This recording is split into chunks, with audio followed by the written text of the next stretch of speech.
le jour du vendredi, il y a un temps qui est vraiment limité et très court, où toute personne qui se trouve à invoquer Allah tabaraka wa ta'ala au moment de ce temps qui est très court, Allah jalla wa ala acceptera son invocation. La journée du vendredi est une journée extrêmement importante dans la vie du croyant, du musulman. Tout simplement parce que le prophète alayhi salatu wassalam nous dit dans le hadith rapporté par Muslim que le meilleur jour sur lequel s'est levé le soleil, c'est le jour du vendredi.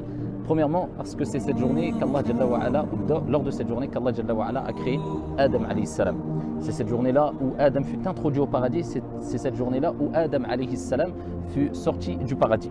Allah tabaraka wa ta'ala nous rappelle l'importance du jour du vendredi et il nous appelle à se rendre aux mosquées le jour du vendredi lorsqu'il dit Ya ayyuhalladhina amanu idha nudiya lis-salati min yawmil jumu'ati fas'aw ila dhikrillahi wa dharul bay'. Ô vous qui avez cru, lorsqu'on appelle à la prière du vendredi, eh bien accourez vers l'évocation, le rappel de Dieu et délaissez toute négoce. Alors la journée du vendredi, il est important pour tout croyant et croyant de savoir qu'il y a des règles de bienséance à adopter lors de cette journée-là, des sunan à adopter. Parmi ces règles de bienséance, 1. Multiplier les prières sur le prophète alayhi afdalus salatu wa azka taslim. Notre prophète alayhi salatu wassalam nous dit multiplier les prières sur moi et il nous rappelle qu'il faut le faire particulièrement les nuits et les journées du vendredi. Et il dit alayhi salatu wassalam, celui qui prie sur moi une fois, Allah Jalla wa Ala prie sur lui 10 fois. Donc multiplier la prière sur le prophète en disant alayhi salatu wassalam ou bien Allahumma salli wa sallim ala Muhammad.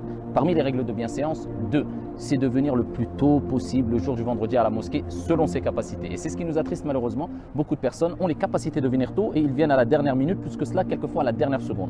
Alors que le prophète alayhi salatu wassalam nous a dit fi sahih que le jour du vendredi se postent devant les portes des mosquées, des anges. Et ils ont des feuillets et ils notent ici en ordre ou par ordre le nom de chaque personne qui rentre à la mosquée. Et quand l'imam prend part au sermon du vendredi, se met ici en place afin de faire la prière et le sermon du vendredi, eh bien ici les anges ferment les feuillets et se rendent dans la mosquée afin d'écouter le sermon du vendredi. Plus que cela, le prophète alayhi afdalus salati wa azka taslim nous dit celui qui se rend à la mosquée la première heure, c'est-à-dire le plus tôt possible, le premier temps de la journée du vendredi après salat as-subh, il a la récompense équivalente à celui qui aurait donné en aumône une chamelle en offrande.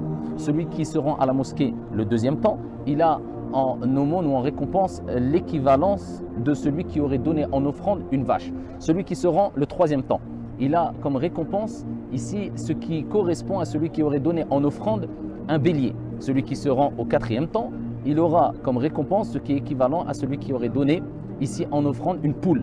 Et celui qui vient au dernier des temps, il a comme récompense l'équivalent à celui ou ce qui est équivalent à celui qui aurait donné comme aumône un œuf. Et quand l'imam monte sur le chair, ici les anges ferment les feuillets et prennent place ici à la mosquée. Donc il est important de venir tôt à la mosquée tout en sachant que le prophète alayhi salatu wassalam nous a motivés à venir tôt à la mosquée lorsqu'il dit fi sahih dans le hadith rapporté par At-Tirmidhi et Al-Bayhaqi et d'autres bisanadin hasan. Il nous dit toute personne qui se lève tôt et qui vient tôt à la mosquée en ayant effectué les grandes ablutions et en ayant été à la mosquée en marchant selon ses capacités sans prendre sa monture et qui rentre dans la mosquée, qui s'approche de l'imam et qui se concentre, eh bien il aura comme récompense pour chaque pas effectué quand il s'est rendu à la mosquée ce qui correspond à un an de jeûne et un an de qiyamul layl, prière de la nuit.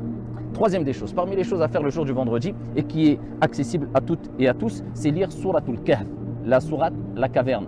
Alors si on ne peut pas la lire en arabe, eh bien on la lit selon nos capacités, bien sûr donc en français. Mais il est recommandé de la lire particulièrement en arabe. Et le prophète alayhi salatu wassalam nous dit, toute personne qui lit Suratul Kahf le jour du vendredi, Allah tabaraka wa ta'ala lui accordera une lumière jusqu'au vendredi prochain. Parmi les choses à faire le jour du vendredi aussi, c'est multiplier les invocations. Car le prophète alayhi salatu wassalam nous dit, le jour du vendredi, il y a un temps qui est vraiment limité et très court, où toute personne qui se trouve à invoquer Allah tabaraka wa ta'ala au moment de ce temps qui est très court, Allah Jalla wa Ala acceptera son invocation. Certains savants disent que c'est après l'Asr, d'autres disent que c'est au moment où l'imam prend position sur le mimbar jusqu'à ce qu'il accomplisse la prière. Dans tous les cas, multiplier les invocations et les évocations aussi, le dhikr lors du vendredi. Parmi les choses à retenir pendant le jour du vendredi, c'est qu'il est impératif de délaisser certaines mauvaises habitudes. Parmi ces mauvaises habitudes, c'est de parler ou de se consacrer à des futilités. Le prophète alayhi salatu wassalam a vu une personne dans le hadith rapporté par Ahmed. Ici, il a vu une personne rentrer dans la mosquée et enjamber les gens. c'est-à-dire pour prendre position le plus près de l'imam, alors qu'il est venu en retard. Le prophète alayhi salatu wassalam a dit Ya Fulan, oh un tel, alors qu'il sermonnait les gens, alors qu'il faisait le prêche du vendredi, assieds-toi, car certes tu as fait quelque chose de mal. Parmi les choses qui sont à délaisser aussi le jour du vendredi, eh bien, c'est les futilités qui vont te déconcentrer, comme le fait de parler, ou ne serait-ce que de dire à ton frère ou à ta sœur, tais-toi, garde le silence. Le prophète alayhi salatu wassalam nous dit, le jour du vendredi, alors que l'imam fait le prêche, toute personne qui dit à son frère, tais-toi, eh bien, il aura prononcé une futilité. Et dans un autre hadith, toute personne qui a prononcé ou commis une futilité lors du vendredi, il n'a pas de Jumu'ah. C'est-à-dire que la prière est acceptée, Inch'Allah, mais il perd toute la récompense du vendredi. Donc dès que l'imam commence le sermon, il est interdit de discuter, de parler, de jouer avec son téléphone ou autre chose, strictement interdit. Et celui qui le fait, eh bien, il a perdu la récompense du vendredi.